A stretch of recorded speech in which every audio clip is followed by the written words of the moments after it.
Nous avons vécu pendant 8 ans dans une ville du nord de l'Angleterre, du nord-ouest, qui s'appelait Preston, qui était à 15 minutes de la mer d'Irlande par le train, très près de Blackpool, une ville côtière. Et c'était vraiment un temps de rédemption pour moi et pour notre famille. D'abord parce que nous avions été vraiment battus et bousculés par nos 2 années passées à Londres, les premières années de notre immigration. Les choses avaient été très très difficiles, on avait dû se battre contre tout un système, l'isolement, l'incompréhension, le choc culturel, la difficulté de chercher un travail et de ne pas en trouver, les difficultés de nos enfants dans une école caractérisée par une énorme violence. Et arriver à Preston, pour moi, en 97, c'était comme une bouffée d'air frais. Pour la première fois, j'avais un travail en université, même si c'était un mi-temps. J'étais fière d'appartenir enfin à une université, à nouveau, où j'avais des collègues, des étudiants, une ville très loin de Londres et de sa violence et de sa crasse aussi. Et j'ai petit à petit découvert Preston. Je me souviens la première fois que nous avons visité des écoles avec nos enfants qui devaient s'y intégrer. Donc, Isabelle commençait l'école secondaire et Philippe rejoignait une classe de secondaire. Nous sommes d'abord entrés dans un collège et je me souviens que notre fils a dit: «Ah, ça ressemble trop à Londres. Oh non, non, non, je veux pas être dans ce collège.» Alors on a écourté la visite, on est parti. Et puis on est arrivé de l'autre côté de l'autoroute, dans un village, pour visiter la seconde école. Et il y avait des moutons, des vaches qui paissaient dans l'herbe. C'était la campagne. Et les enfants étaient si contents. C'était comme entrer dans un univers de vacances, de pureté, d'innocence. Et c'est là qu'ils ont continué leurs études, pendant que notre seconde fille terminait ses études secondaires dans un collège, un lycée des environs. Preston était une grande ville qui avait en particulier une marina, un port qui n'existait presque plus, puisque nous avons appris que ce port, qui autrefois recevait de grands voiliers et de grands bateaux, s'était progressivement asséché, et comme ça coûtait trop cher de le nettoyer, d'enlever la boue chaque fois, il était devenu un port de plaisance.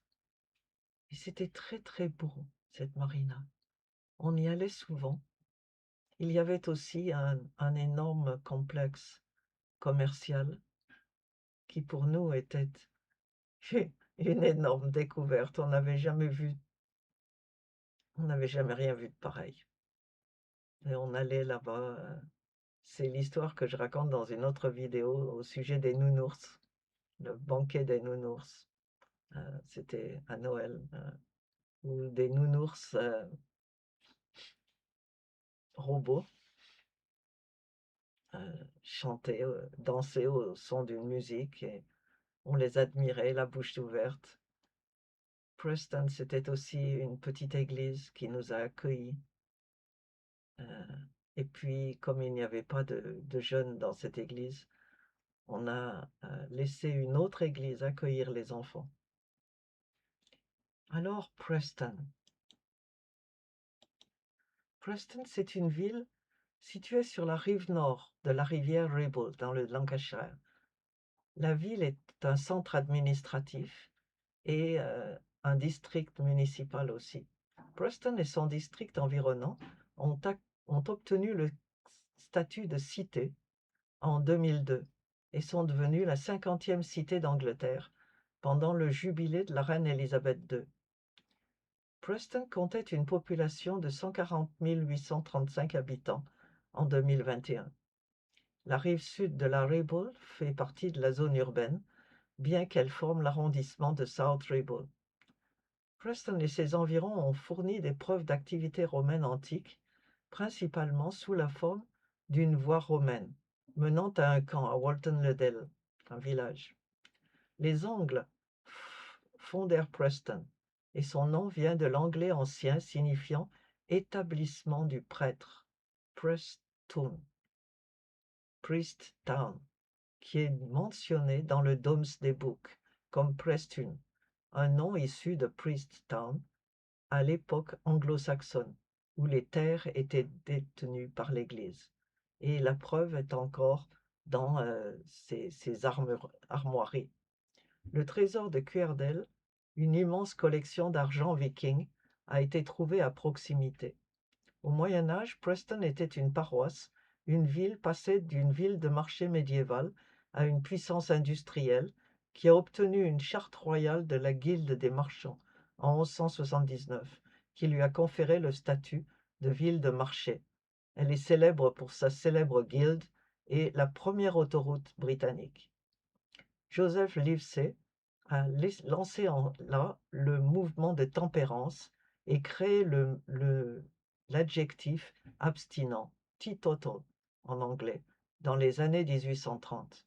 Les textiles ont été produits là depuis le milieu du XIIIe siècle, lorsque la laine produite localement était tissée dans les maisons des gens.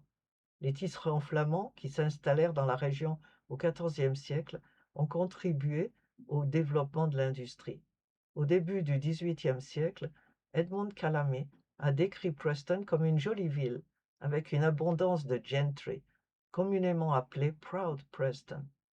Sir Richard Arkwright, inventeur du cadre tournant, est né dans la ville. La période la plus rapide de croissance et de développement a coïncidé avec l'industrialisation et l'expansion de la fabrication textile.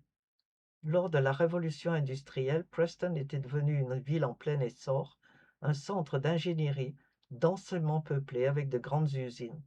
Oliver Cromwell y a combattu lors de la bataille de Preston en 1648, pendant la guerre civile. La première filature a ouvert en 1777 et Preston est devenu un centre florissant de tissage de coton.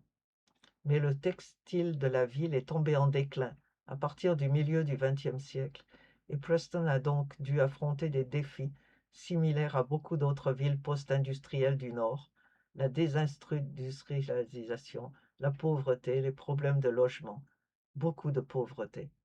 Au XXIe siècle, l'enseignement supérieur et l'industrie de la défense y sont devenus des secteurs d'emploi majeurs.